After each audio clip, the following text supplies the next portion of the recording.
ಓಂ ಸಾಯಿರಾಮ್. ನನ್ನ ಮುದ್ದಿನ ಮಗುವೆ, ಭೂತಕಾಲದಲ್ಲಿ ಯಾರು ಏನು ಮಾಡಿದರು, ಏನು ಮಾಡಲಿಲ್ಲ, ಇದರ ವಿಚಾರವಾಗಲಿ, ಇದರ ಚರ್ಚೆಯಾಗಲಿ ನಿನ್ನ ವರ್ತಮಾನದ ಸಮಯವನ್ನು ವ್ಯರ್ಥವಾಗಿಸುತ್ತದೆ.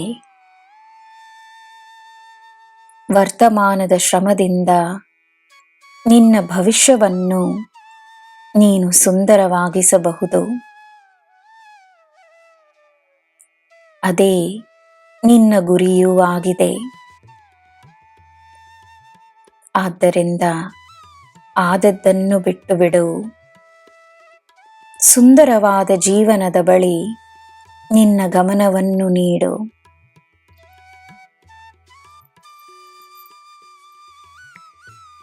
ಮಾಡಿದ ತಪ್ಪನ್ನು ಒಪ್ಪಿಕೊಂಡವರನ್ನು, ಅದಕ್ಕೆ ತಾವೇ ಶಿಕ್ಷೆಯನ್ನು ಅನುಭವಿಸುತ್ತಿರುವವರನ್ನು ಶಿಕ್ಷಿಸುವುದರಿಂದ ಏನು ಪ್ರಯೋಜನ? ಹೋರಾಡುವ ಶಕ್ತಿಯನ್ನು ಹೊಂದಿರುವವರೊಡನೆ ಹೋರಾಡಬಹುದು. ತಾವೇ ಎಲ್ಲ ಶಕ್ತಿಯನ್ನು ಕಳೆದುಕೊಂಡು ನಿನ್ನ ಮುಂದೆ ಶರಣಾದವರಿಗೆ ಕರುಣೆಯನ್ನು ಮಾತ್ರವೇ ತೋರಿಸು.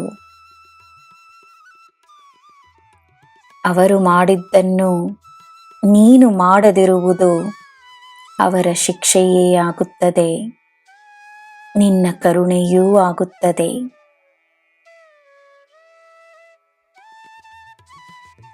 ಅದೇ ರೀತಿ ತಮ್ಮ ತಪ್ಪನ್ನು ಒಪ್ಪಿಕೊಳ್ಳದಿರುವವರ ಬಗ್ಗೆ ಯೋಚಿಸುವುದು ನಿನ್ನ ಸಮಯದ ವ್ಯರ್ಥವೇ.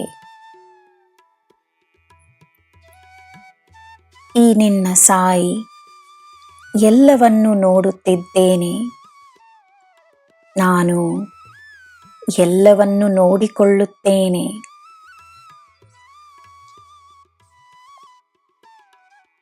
ನನ್ನ ಮಗುವೇ,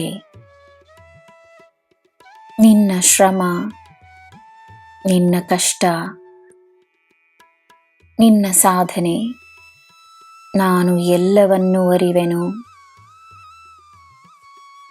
ನಿನ್ನ ಶ್ರಮದ ಫಲ ನಿನಗೆ ನೀಡಲೆಂದೇ ನಾನಿರುವೆನು.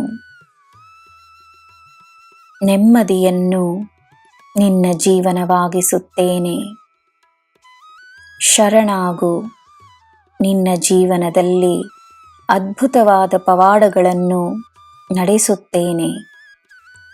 ನಿನಗೆ ನಾನಿದ್ದೇನೆ. ನಿನಗೆ ಎಲ್ಲ ಶುಭವೇ. ಜೈ ಸಾಯಿರಾಮ್.